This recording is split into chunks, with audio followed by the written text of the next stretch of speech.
For this problem, we have a box that is subject to a force that changes over time. And that makes it a little complicated because we have to figure out what that force is, but we'll end up using the linear momentum equation to find the time where the box stops. So there is a period of time from 0 to t question mark where the box is resting. Then there's a period of time where the box is subject to the force of P. And then there's an overlap time where the box is moving,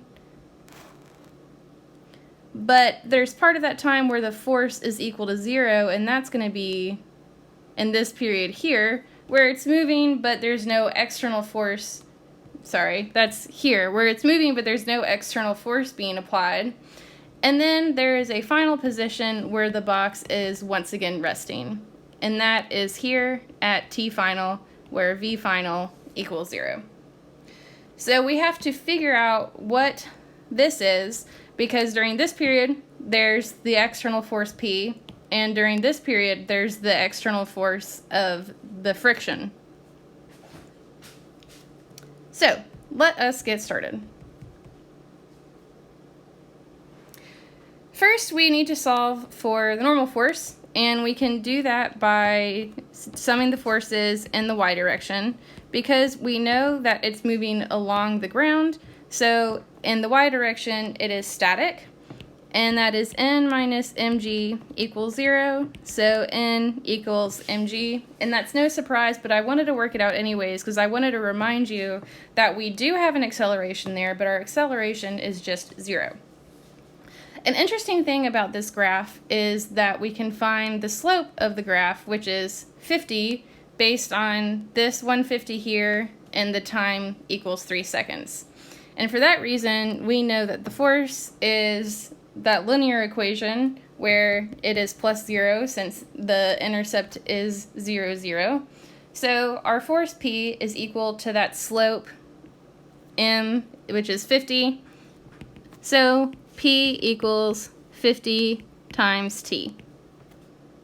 So that's great. Now we have information about the force of P and information about the normal force. Now let's solve for what this t middle is. And we can do that because that's the point where the box starts to move. And from the friction problems that we've worked before, we know that we can assume that it's static. And when we do that, we can solve for x max.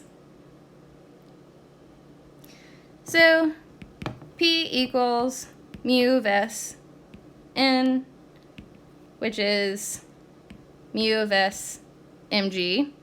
And our P is equal to 50t. And then our mu of s is equal to 0.6 times the mass, which is 20 kilograms, times 9.81, and that ends up being t equals 2.35 seconds. So we know that for this graph, at 2.35 seconds, the box begins to move. At 3 seconds, this P force drops off. Now all we have to do is find t final. And like I said before, we're going to be using the linear momentum equation. So we have the box at resting, plus we need to integrate, since the force is changing, the sum of the forces over time. And this is all going to be in the x direction. And that equals the final velocity times mass. Initially, the box is resting, so that's going to be 0. And this is 1 to 2.35 seconds. And the point where the force is being applied is for P, that is 2.35 seconds to the 3 seconds. And the force of friction, that is 2.35 to t final. And this friction, or the final velocity, is 0, so this is all going to equal 0. All we have to do now is to integrate for P and F and solve for the unknown of t final.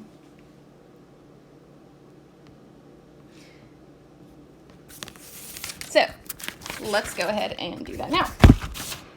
Integrating for P, which is 50t times dt, and that is from our 2.35 second mark to 3 seconds, minus, because it's in the other direction, 2.35 to t final, the force of friction, times dt equals 0.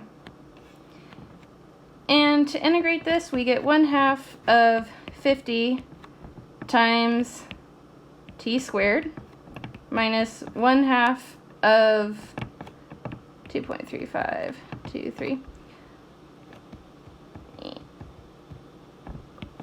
2.35 to 3, and f of t equals 0. And that f of t is 2.35 to t final. So when we plug in all of those values, we get 1/2 times 50 times 3 squared minus 1/2 times 50 times 2.35 squared minus a 0.4 times 20 kilograms times 9.81 times t final minus 2.35, and all of that equals 0. So this is from the force of P, and this is from the force of friction. The only unknown we have now is this t final. So when you solve for t final, it ends up being 3.46 seconds. So there are a lot of steps in here, but it's fairly straightforward once you realize this integration here, and that the time is different for both of those forces. For the force of P, it is from 2.35 to 3 seconds, but the force of friction only stops when the motion of the box stops.